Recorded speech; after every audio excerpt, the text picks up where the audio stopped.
SC reservation వర్గీకరణ కొరకు రాష్ట్ర ప్రభుత్వం నియమించిన రాజీవ్ రంజన్ మిశ్రా కమిషన్ను పూర్తిగా వ్యతిరేకిస్తున్నామని సుప్రీంకోర్టు ఇచ్చిన రాజ్యాంగ వ్యతిరేక వర్గీకరణ క్రిమినల్ తీర్పును రద్దు చేయాలని మాల యువసేన వ్యవస్థాపకులు దళిత సంఘాల ఐక్యవేదిక జాతీయ అధ్యక్షుడు డాక్టర్ చప్పిడి వెంకటరావు ఉన్నారు. మంగళగిరి పట్టణంలోని ప్రెస్ క్లబ్ నుండి ఏర్పాటు చేసిన మీడియా సమావేశంలో పాల్గొని మాట్లాడారు. ఈ సందర్భంగా మాట్లాడుతూ రాష్ట్ర ప్రభుత్వం అవలంబిస్తున్న మాల వ్యతిరేక విధానాలను నిరసిస్తూ రాష్ట్ర వ్యాప్తంగా ఆందోళన చేపడతామన్నారు. ఎస్సీ ఎస్టీ రాజ్యాంగబద్ధమైన రిజర్వేషన్ అంశంపై సుప్రీంకోర్టు ఇచ్చిన వర్గీకరణ క్రిమినల్ తీర్పును రాజ్యాంగ వ్యతిరేకమైనదన్నారు. ఈ కార్యక్రమంలో సమావేశంలో అంబేద్కర్ ఆసియా సమాజ్, దండాల కృష్ణ, ఎస్ఎన్బాబు నియోజకవర్గ మాల సంఘ నాయకులు బల్ల డేవిడ్, వేమ బాలకోటి, పిల్లి కోటేశ్వరరావు, మట్టిగుంట రామంజీ, బలికుర సుబ్బయ్య, పారాబత్తిన పేరయ్య, పాముల సుబ్బారావు తదితరులు బాగున్నారు.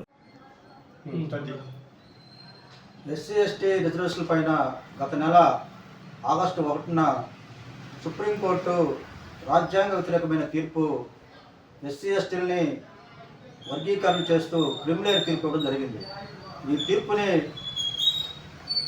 మాల సంఘాలు, దళిత సంఘాలు తీవ్రంగా ఖండిస్తూ ఉద్యమాలు చేపట్టినాయి. ఈ క్రమంలో ఈ రాష్ట్ర ముఖ్యమంత్రి నారా చంద్రబాబు నాయుడు గారు ఈ యొక్క ఎస్సీ ఎస్టీల పైన రిజర్వేషన్ పైన వర్గీకరణ తీర్పుని అనుసరిస్తూ అందులో భాగంగా రాజీవ్ రంజన్ మిశ్రా అనే ఒక ఐఏఎస్ రిటైర్డ్ అధికారిని ఈ యొక్క ఏకసభ్య కమిషన్ నియమనం జరిగింది. ఈ కమిషన్ని మేము తీవ్రంగా వ్యతిరేకిస్తున్నాం. ఎందుకంటే ఈ కమిషను ఇతను ఆర్ఎస్ఎస్ భావాలతోటి మోడీ యొక్క నేతృత్వంలో ఉన్నటువంటి వ్యక్తి. మేము దీన్ని తీవ్రంగా ఖండిస్తూ ఉన్నాం. అంతేకాకుండా ఈ మిశ్రా అంబేద్కర్ భావజాలానికి వ్యతిరేకంగా పనిచేసినటువంటి వ్యక్తి. అందువల్ల మేము తీవ్రంగా వ్యతిరేకిస్తున్నాము. అది కాకుండా సుప్రీంకోర్టు ఇచ్చిన తీర్పు రాజ్యాంగ వ్యతిరేకం అని చెప్పేసి మేము పోరాటాలు చేస్తూ ఉంటే చంద్రబాబు నాయుడు దానికి విరుద్ధంగా ఈ కమిషన్ వేయటాన్ని కేవలం మాలల్ని అణిచివేయటానికే అని మేము భావిస్తూ ఉన్నాము. ఇది మేము తీవ్రంగా వ్యతిరేకిస్తూ ఉన్నాం. అంతేకాకుండా ఈ ఏకసభ్య కమిషను గణాంకాలు లేకుండా ఎట్లా చేస్తారని చెప్పేసి మేము ప్రశ్నిస్తూ ఉన్నాం. కొలగణం లేకుండా ఈ కమిషన్ వచ్చి ఏ ప్రాతిపదికన మీకు రిపోర్ట్ ఇస్తాడు? గతంలో రామచంద్రరాజు కమిషన్ని సబ్మిట్ చేస్తే కొట్టేసింది. అంతేకాకుండా ఉషాబేర కమిషన్ కూడా కొట్టేయడం జరిగింది. ఇప్పుడు ఈ ఆల్రెడీ నేషనల్ వైడ్గా ఎస్సీ జాతీయ కమిషన్ ఒకటి ఉంది. జాతీయ కమిషన్ ఉండగా మీరు కొత్తగా రాష్ట్రంలో కమిషన్ వేయడాన్ని అది రాజ్యాంగ విరుద్ధం, రాజ్యాంగ వ్యతిరేకం. మీరు ఎస్సీ కమిషన్, జాతీయ ఎస్సీ కమిషన్ ఆదేశాల మేరకే మీరు కమిషన్ వేయాలి తప్ప మీరు సొంతగా వేయటం అనేది అది రాజ్యాంగ విరుద్ధం.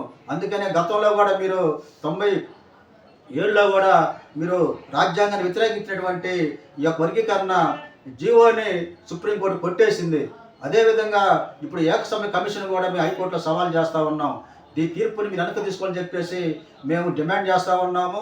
అంతేకాకుండా నువ్వు ఎంఆర్పిఎస్ మాదిగ నాయకుల యొక్క బ్లాక్మెయిల్కి, కృష్ణ మాదిగ బ్లాక్మెయిల్కి నువ్వు శిరసావహించి డిఎస్సి కొన్ని సంవత్సరాలుగా నిరుద్యోగులు అన్ని వర్గాల వారు ఎదురు చూస్తూ ఉంటే నిరుద్యోగులు నువ్వు డిఎస్సిని ఆపటంలో నీ దురుద్దేశం ఏంటనేది బహిర్గతం చేయాలి.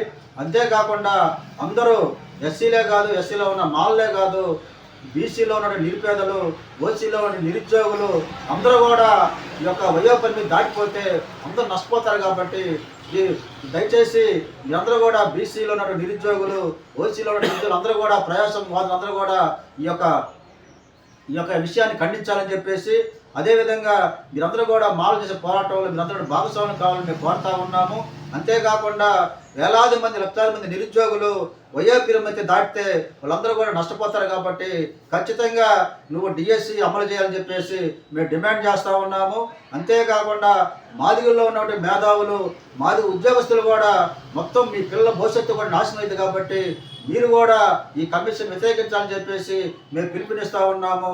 అంబేద్కర్ వాదులతో పాటు మీరందరూ, ప్రజలందరూ కూడా ఈ యొక్క వాదనని మీరందరూ కూడా స్వాగతించాలని చెప్పేసి మేము దళిత సంఘాల నుంచి, మాల సంఘాల నుంచి మీ అందరూ విజ్ఞప్తి చేస్తూ రాష్ట్ర ప్రభుత్వానికి హెచ్చరికలు జారీ చేస్తాం.